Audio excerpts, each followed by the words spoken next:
In order to understand why Nick Gordon's death is not just a simple overdose, you must first understand the deaths of Whitney Houston and Bobbi Kristina. Let's get into this bullshit. If you've not already viewed part 1 of this series, there is a link to the video in the pinned comment section. Hey guys, thank you for tuning in. I'm Nyla Says, and you are watching the B1 Network. Now let's get a word in from our sponsors, and then let's get into this bullshit. Before we continue, please take a look at our sponsor, CarMarshal.com. They are a Black-owned auto advertising company competing with AutoTrader, TrueCar, and many others. They have thousands of new and used vehicles to choose from. CarMarshal.com. You shop and they negotiate. There's a link to their site in the description box.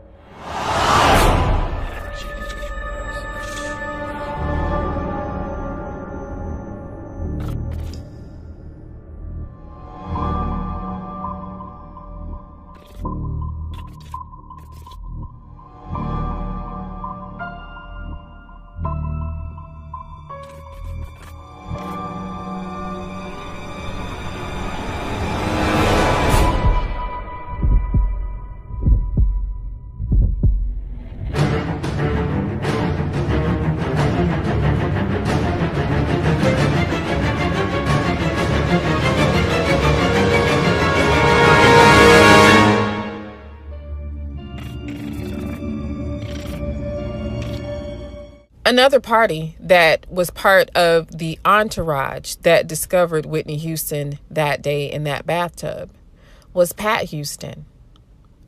Pat Houston actually had some interesting things to say when asked about that fateful morning. The unfortunate thing is, what she said is in complete contradiction with the autopsy results. Let's have a listen. Well, there's been so much speculation about what actually happened the day Whitney died. And we still don't know what the autopsy is going to show.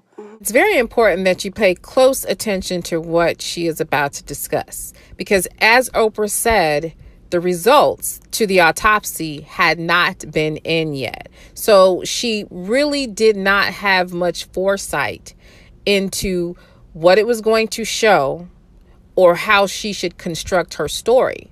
So keep in the back of your mind that she is going with a script that may or may not match up with the actual results to the autopsy. Let's take a listen. So much speculation about what actually happened the day Whitney died.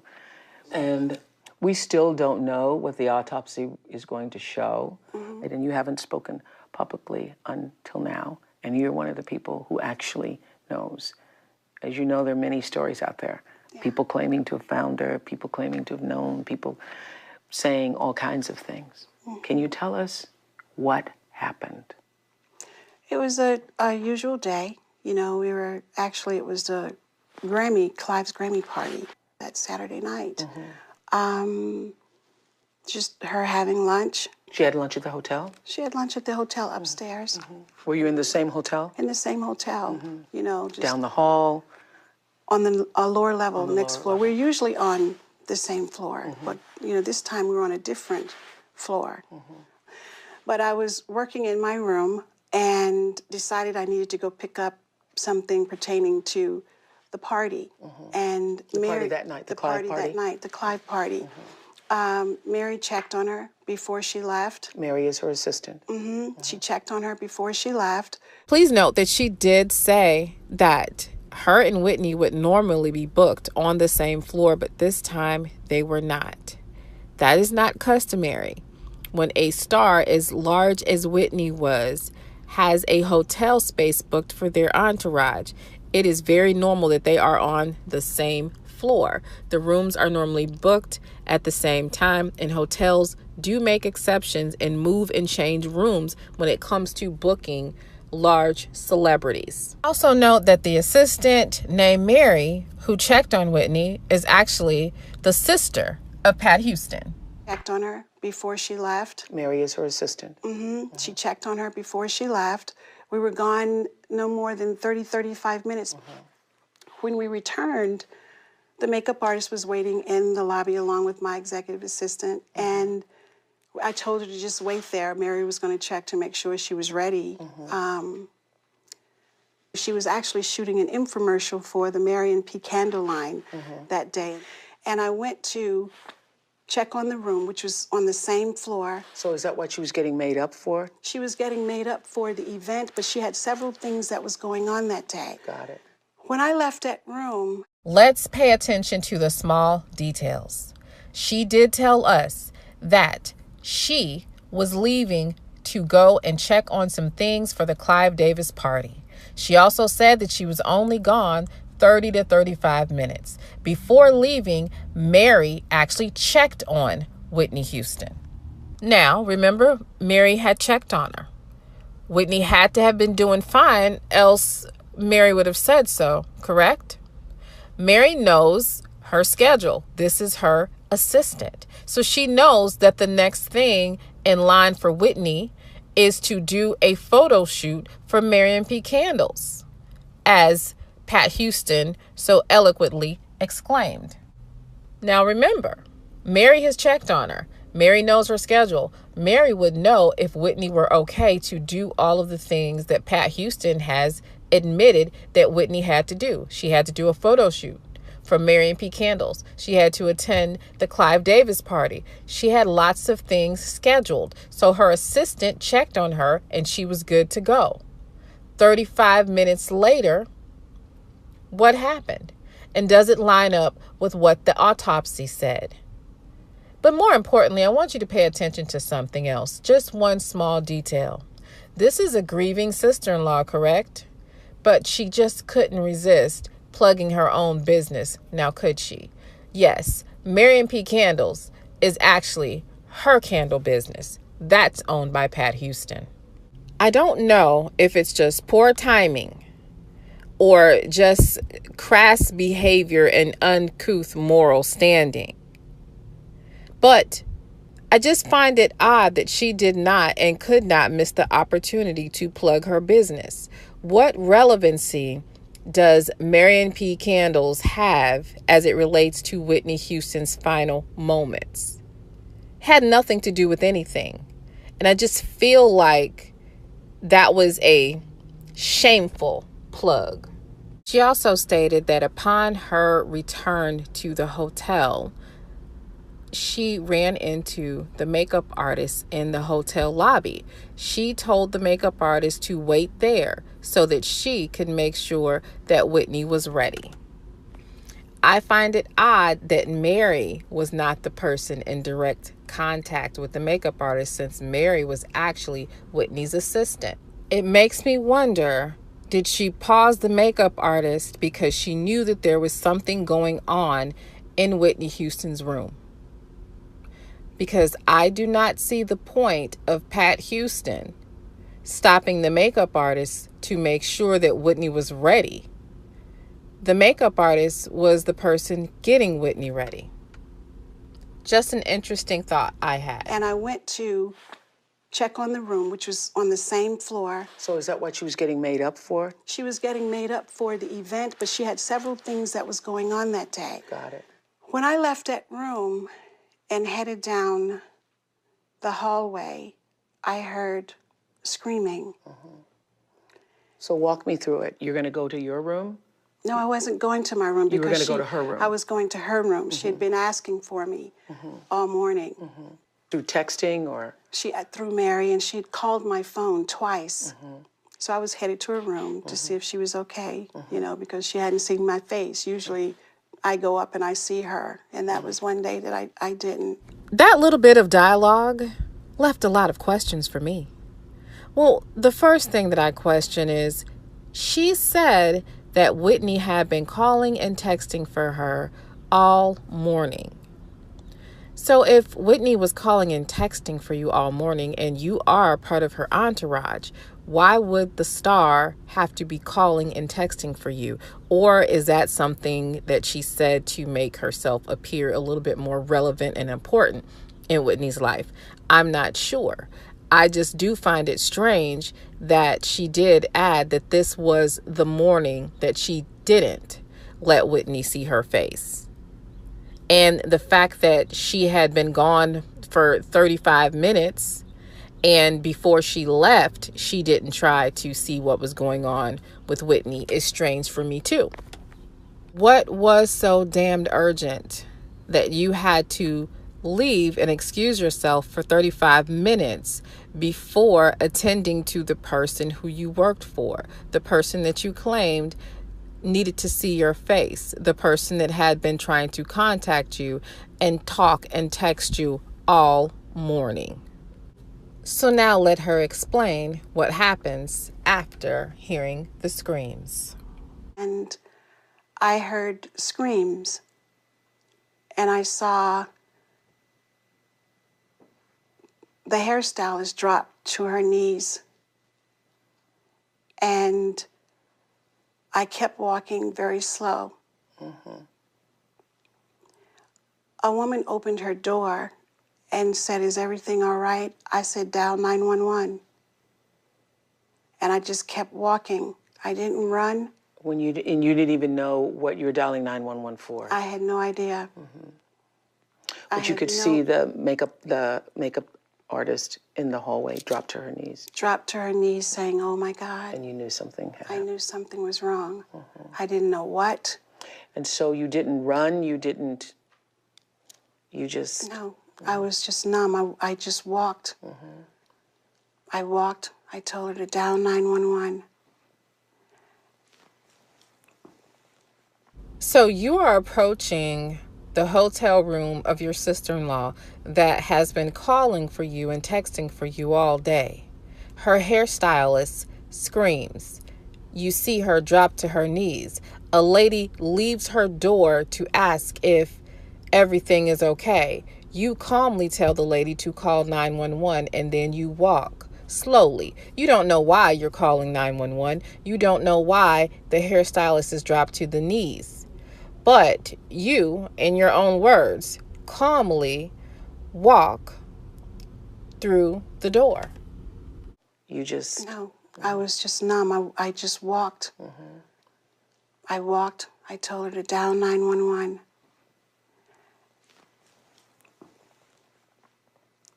I'm sorry. Yeah, I am too.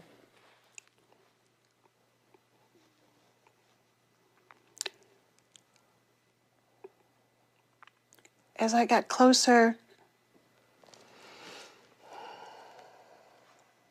and I turned the corner, Mary's at the door and she's screaming. Oh my God. I told her to stop. I said, "Calm down, please. Just calm down. Calm down," without even seeing anything. Oh, bitch. I just had to get out of professional mode for a second. So the hairdresser has dropped to her knees screaming. The occupant in the hotel that is near you has come out of her door because of the commotion, and you've told her to call 911 without even knowing what's going on. You walk further into the room, and your sister Mary is screaming, saying, "Oh my God." And still you're calmly walking, and then you tell her to calm down after not knowing anything that's going on. You're just this stoic pillar of strength, not knowing what's going on, not having heard from Whitney, multiple screams, people are on their knees. Oh my God, you don't know what's going on, and you're this calm? Oh, bitch, please. Mary's at the door and she's screaming. Oh my God. I told her to stop. I said, "Calm down, please. Just calm down. Calm down," without even seeing anything. When I got into the room, I saw my brother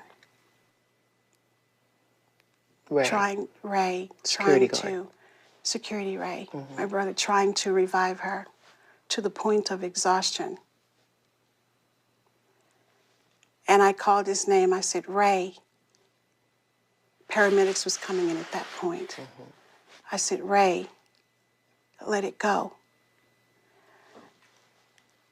They asked him to move. He was on his knees. He said, I tried. He was so out of breath. I felt so badly for him. Y'all, is this even fucking normal?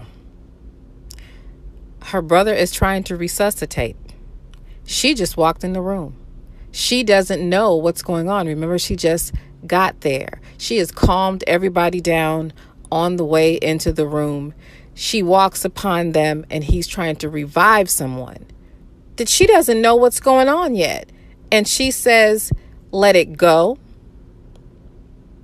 You tried, and I felt bad for him. We don't see an issue here. Your sister-in-law's dead body is on the floor, and you're more concerned with your brother being tired from trying to revive her. Well, I can't say that I'm too surprised, because you did have a lot of energy for Whitney that a lot of people don't remember. But oh baby, we've got some audio. Let us listen to an audio recording put together by John Houston, which is the stepson of Pat Houston. He also included a series of text messages between himself and Bobby Christina. Some of you all may be familiar with the audio and some of the other things that I've brought to light. The reason why I'm taking it back to Whitney's death is because I believe this tells the entire story of why all three of them are no longer here. So in an effort to make the correlations, we have to start at the beginning. Now let's listen to this audio. Best selling author, and they were excited about me. And I came out there. When I came out there and I looked at that tape, I'm looking, I was like, the presence that I gave coming out wasn't the presence of an actress or whatever. It was a person of a down to earth Oprah. They got that. That's what they got. That's how she. Come on. I walked out there and shit all was on. That's right. That's right. Confident in what you brought to the table.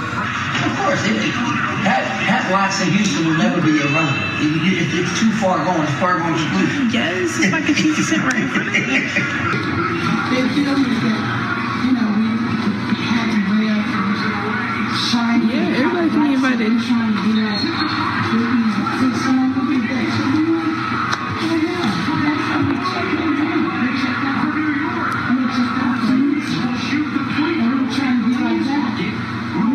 follow that. I'm not trying to follow the path. I think that because you were present in my family. His entire marriage, we decided to have her. I even took fertility shots to have her. So, it's like we kept normalcy in our life because we didn't allow them into our space. Too bad Whitney's going to do that. I'm getting out of the Houston fish store. It's not fair because I don't think that a person appreciates what you contributed to the good and the success. She did, but no one else, well, an outsider that don't know better, you know what I'm saying? The only thing they hear is that. When they say that Ray and I are trying to be like Whitney and Tracy, and I'm like, excuse me, it's like you keep my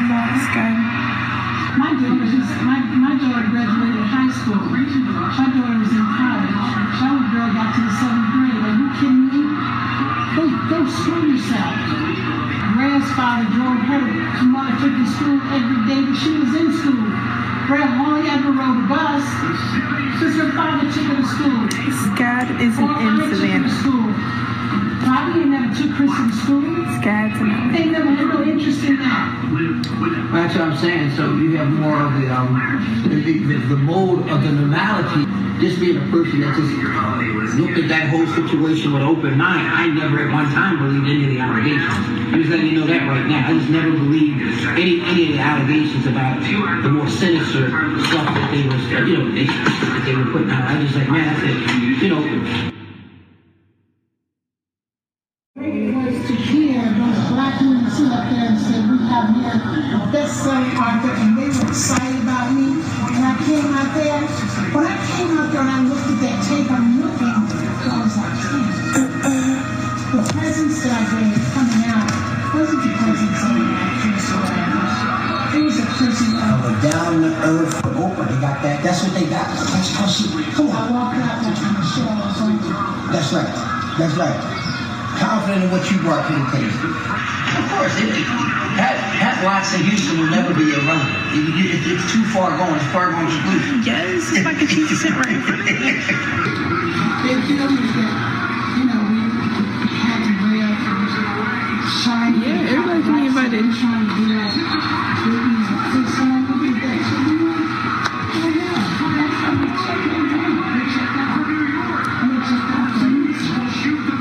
trying to be like that. We were trying to follow that path. We were like trying to follow the path. Looking at me because you were present when you got there. His entire marriage, we decided to have her. I even took the children shots to have her. So, it's like. When I got into the room, I saw my brother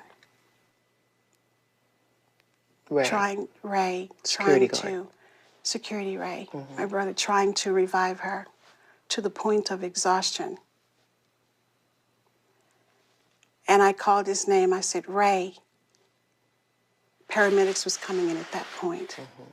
I said, Ray, let it go. They asked him to move. He was on his knees. He said, I tried. He was so out of breath. I felt so badly for him. So badly for him.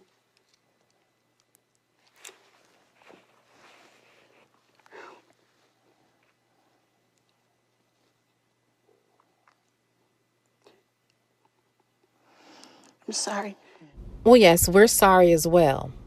Because here we have the words of the coroner investigator making a statement, said that she was not aware of any CPR attempt and that they were called and were on the scene within 5 minutes.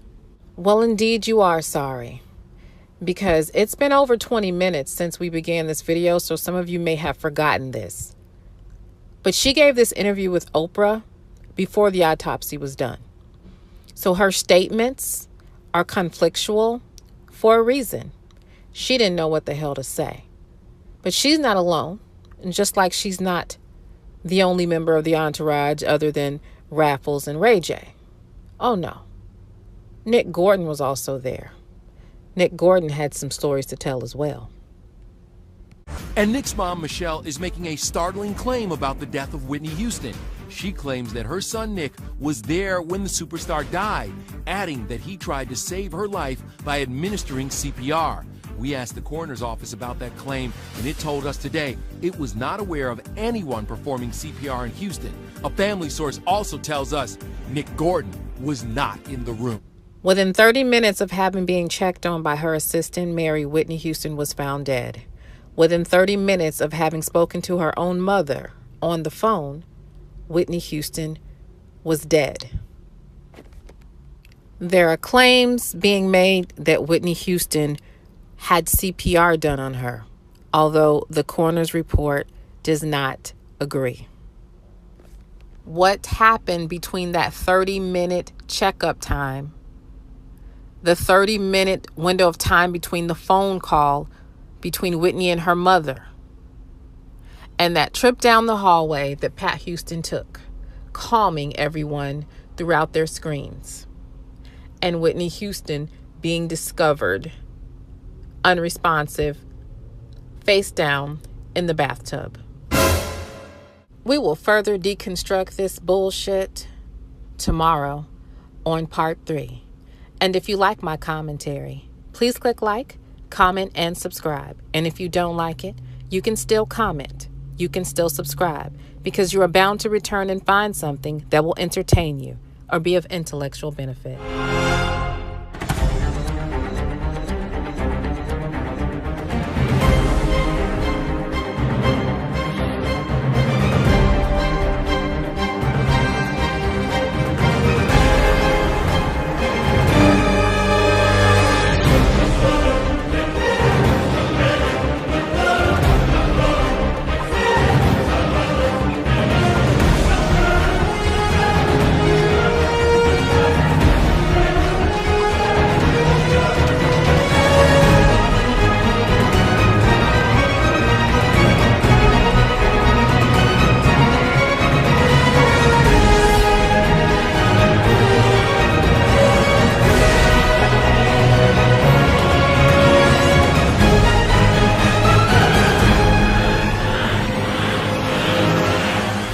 Hey guys, Murder and Mysteries with Nyla is going to be an awesome channel if you're into things like the ID channel, if you are compelled to look at cold case files, unsolved mysteries, compelling stories of mayhem and deceit.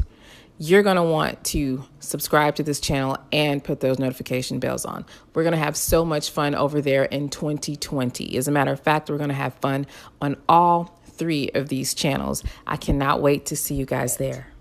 So since you're here, guys, and everybody's been waiting for it, I need you guys to know that we are ready now to launch formally Nyla's News and Reviews. So if you want to see me reviewing outfits like what I have on in this picture, and if you want to see me on camera discussing different things, reviewing different things that I like to indulge in, then you're going to have to run over to Nyla's News and Reviews and subscribe there, because we're getting ready to get that shit cracking. And I don't want you to miss a thing. We're going to have so much fun over there. I'm completely restructuring everything. All the serious stuff as far as, the politics, the community stuff and all that kind of stuff, that's going to be over here on this channel, okay? Along with some of the jokey jokes or whatever, but the Nyla's News and Reviews is definitely going to be all about giving you up-to-date news updates as well as reviews. Now, if you want me to review anything of yours from skincare, hair care, hair accessories, honey, I am not ashamed, okay? Clothing, whatever it is that you want me to review on camera, you need to hit me and an email at nylasays@gmail.com so you can get in a rotation. I already have a couple of people that I'm doing. You guys know I will be doing my Fashion Nova hauls over there, as well as a couple of other companies that I've partnered with to review and, kind of just do me. And my favorite thing, which, is the whole shopping and clothing. And like I said, I'm going to be reviewing food and different things that I like to do and share with you. Like when we're out traveling, I'm going to be reviewing our hotels. And I actually do have a hotel review to post for you guys. And hopefully, it's something fun, it's something new, and it's something that will actually complement the couples channel that we're starting as well. So, hey, if you haven't subscribed, go ahead and get over there and hit that notifications bell, because we will also be doing giveaways on that channel as well. We plan on being super busy. I'm ready. There's been a few setbacks, but we're ready to get it all in motion. So thank you guys for being patient with me, and let's get into this bullshit.